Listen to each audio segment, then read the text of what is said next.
नमस्कार साथियों, Anirudh study hub पे आपका स्वागत है।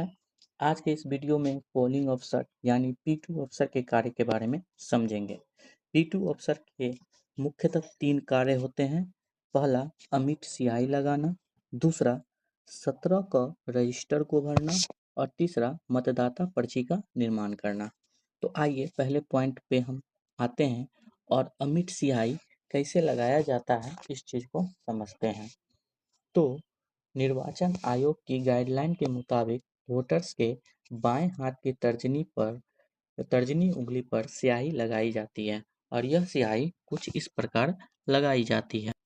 तर्जनी उंगली पे इस प्रकार स्याही लगाई जाती है जिससे नाखून और स्किन जो चमड़ा होता है वो दोनों पार्ट एक दूसरे से जुड़ सके और जुड़े हुए इस प्रकार से उसको लगा देते हैं।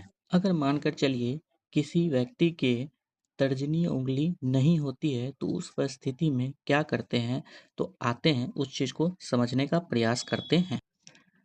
अगर किसी व्यक्ति की तर्जनी उंगली नहीं होती है, बाएं हाथ की अगर तर्जनी उंगली नहीं होती है तो उसके मध्यमा पर स्याही लगाई जाती है। अगर ये भी उंगली नहीं रहती है तो अनामिका उंगली पर लगाई जाती है। अगर ये भी उंगली नहीं रहती है तो कनिष्ठा पे लगाई जाती है। अगर ये भी उंगली नहीं रहती है तो अंगूठे पर लगाई रह जाती है। इन केस अगर ये हाथ ही हमारे पास ना हो, किसी व्यक्ति विशेष के पास ये हाथ ही ना हो, तो उस स्थिति में हम बाएं हाथ के बदले दाएं हाथ पर भी इस प्रक्रिया को अपना सकते हैं। तो इस प्रकार हम अमिट स्याही लगाने की प्रक्रिया को संपन्न कर सकते हैं। अब आइए 17 का रजिस्टर कैसे भरा जाता है उस चीज़ को सीखते हैं। 17 का रजिस्टर कुछ इस प्रकार का होता है जिसमें कुल संख्या जो सीरियल नंबर हमारा लिखा जाता है। दूसरे कॉलम में निर्वाचक नामावली में निर्वाचक कर्म संख्या लिखा होता है। तीसरे कॉलम में निर्वाचक द्वारा पहचान के सबूत में दस्तावेज का ब्यौरा लिखा होता है। चौथे कॉलम में निर्वाचक के हस्ताक्षर या अंगूठे का निशान लिखा होता है और पांचवें और अंतिम कॉलम पे टिप्पणी लिखा होता है। तो आइए बारी बारी से सभी कॉलम को समझते हैं। इसमें हम कभी भी सीरियल नंबर को लिखते हैं, जैसे 1 2 3 4 इस तरीके से जो सीरियल नंबर होते हैं उसको हम इसमें। दूसरे कॉलम में हम निर्वाचक कर्म संख्या जो पर्ची मिलता है वोटर्स को, उस वोटर्स के पर्ची में वो कर्म संख्या लिखा होता है, उस कर्म संख्या को इसमें लिखा जाता है। जैसे इसमें 35 नंबर लिख सकते हैं, किसी कर्म संख्या उसका 65 हो तो 65 लिख सकते हैं, 525 हो तो 525 लिख सकते हैं। तो इस प्रकार हमारा निर्वाचक कर्म संख्या लिखा जाता है। अब तीसरा आते हैं निर्वाचक द्वारा सबूत, जो वो आईडी कार्ड लाते हैं। जैसे कोई आधार कार्ड लाते हो, तो उसमें क्या करना है कि आधार लिखकर और लास्ट का जो 4 डिजिट होता है, जैसे मान के चलिए 1 2 5 4 4 डिजिट होगा तो उसको लिख देना है।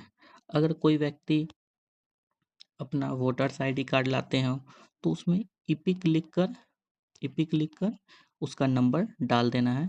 अंतिम का 4 नंबर डालना होता है, जैसे 2 5 4 3 1, या जैसे कि 5 हो गया 5 4 3 2।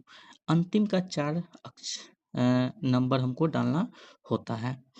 अब चौथे कॉलम में क्या करना होता है, चौथे कॉलम में या तो आप हस्ताक्षर करवा लीजिए, अगर वो हस्ताक्षर नहीं करते हैं तो अंगूठा का निशान लगवा लीजिए। टिप्पणी में अगर जो व्यक्ति वोटर्स आते हैं और वो वोट देने से मना कर देते हैं तो उस स्थिति में यहाँ पर लिख देना पड़ता है कि ये व्यक्ति वोट नहीं देना चाहते हैं और नीचे पीठासीन पदाधिकारी का हस्ताक्षर कर लेते हैं। तो इस प्रकार हमारा 17 का रजिस्टर का काम संपन्न हो जाता है। इस प्रकार हम देखते हैं कि हमने स्याही लगाना सीख लिया, रजिस्टर कैसे भरा जाता है वो सीख लेते हैं, मतदाता पर्ची कैसे भरा जाता है, उसका निर्माण कैसे किया जाता है, इस चीज़ को अब समझते हैं।